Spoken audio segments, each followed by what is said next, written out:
With the recent commitment of Jalen Waters, the Miami Hurricanes are off to a good start with this 2026 class, but they're not done, and that's what we're going to talk about today. What's up, guys? Welcome to NFDTV Canes. All Canes all day. If you're rocking with the U, then you know what to do. Hit that like, subscribe button so you never miss out on a video. And big shout out to the Cane Gang, those who are a part of our YouTube membership. Thank you guys for going above and beyond to help support the channel. I appreciate you guys more than you know. But today I wanted to talk about recruiting, talk about the 2026 commitments that we have in the class, break it down, and just give my thoughts on this recruiting class and on recruiting in general. So let's start with the general breakdown. As of right now, Miami has 5 commits, 3 of those 4 stars, 2 of those 3 stars. Looking at location, 3 of those players are from Florida, 1 from Ohio, 1 from North Carolina. Of those players, looking at the positions, we have 1 quarterback, we have 1 offensive lineman, 1 linebacker, and 2 defensive backs.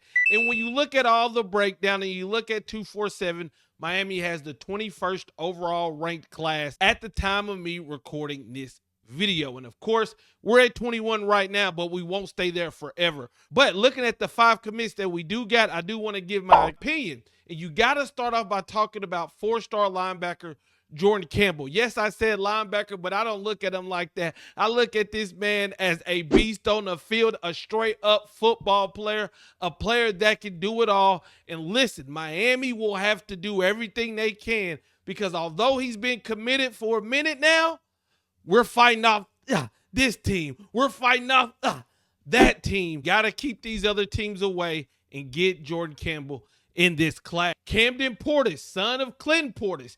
And this young man was built for that nickel/star position. And I hope when he gets to Miami, we can keep him in that and mold him into that. Because look, the advancements in offenses, you got to have a good nickel. You got to have a good star position. You got to have somebody who can cover those slots. And when I see Camden Portis, that's kind of how I envision him. Our newest commit, Jalen Waters, the new age cornerback, long, lengthy technician, but who also can make amazing plays on the ball. He has the playmaking ability.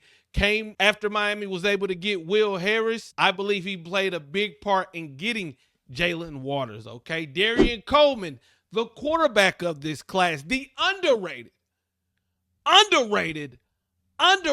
quarterback of this class. Now, every time I see this kid, all he's doing is impressing me. Every clip I watch, every interview I watch, every game, every time somebody talks about him, he's only doing good things. And did I mention he was underrated? He just won the Under Armour Camp Series MVP, and he's keeping that momentum going into next season. I'm glad Miami was able to get him early in this process. And last, we got Ben Congdon, the tackle out of Ohio, who will be able to play different positions on the O-line. We know Alex Mirabal loves to cross-train, and this is the guy that he's going to be able to do exactly that. I like it. So looking at the guys that we already have committed, I'm happy when you look at we're only in March. There's a lot of battles to be had. I'm happy with the 5 guys we got, but it's not enough.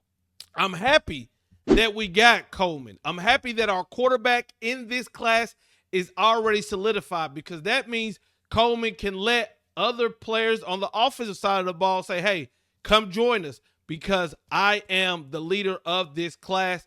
I am going to be the quarterback of the future. Come rock with us. So now we have our quarterback. You can spend focus and time on other positions. And another thing about these 5 guys, I do feel they're underrated, right? When you look at these guys, I do believe they will get raises in their star levels. And I know there's somebody out there in the comments right now saying stars don't matter, rankings don't matter. When they get to Miami, they got to produce it. You know what?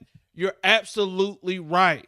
But the reason I do talk about stars, the reason that I do talk about rankings, is because if Miami was to get the #1 ranked class according to 247, I would be bragging about that. If Miami was to get the a 5-star, the first thing I'm going to say is Miami got a 4-star. So I'm not going to be wishy-washy on that. So that's why I do speak about the stars and things like that. I do think these 5 guys are very underrated. You looked at Ben Congdon. He just recently got rated. He has a chance to rise up. Darian Coleman, did I mention he's underrated in this video yet? Because he's underrated. Jalen Waters, people keep talking about him and so on and so on. So I do feel like these guys that we got are underrated, and they're going to be ranked higher once they update and they continue to update these rankings. Now, the best part of this is Miami has started off spring with success by having a lot of visitors, by getting a lot of good news when it comes in the recruiting area. In my eyes, if you want me to throw out a ranking number, I'm thinking this should be a top 10 class. I can see the vision. I like the foundation. Now, Mario, this is where I talk to Mario Cristobal. Can you win some battles? Because Miami will be in some battles, right? Tristan Keys, everybody wants him. The #1 wide receiver, straight stud, was here at Miami. Derek Cooper, right up the street. No way we can let this man go. Jackson Cantwell. Those are just 3 guys who we're going to be in a all-out brawl to get to come to Miami. And if they do commit to Miami, that would be big time. I just wanted to talk about this recruiting class. I'm excited for the foundation, and I'm more excited about the possibility. I'll be keeping you guys updated, but I want to know, what do you guys think about this 2026 recruiting class, and what do you think about the 2026 players? Who are some of your favorite players out there that's uncommitted? Who's a player out there that you wish Miami could flip? What do you think, guys? Let me know what you think in the comments. Peace.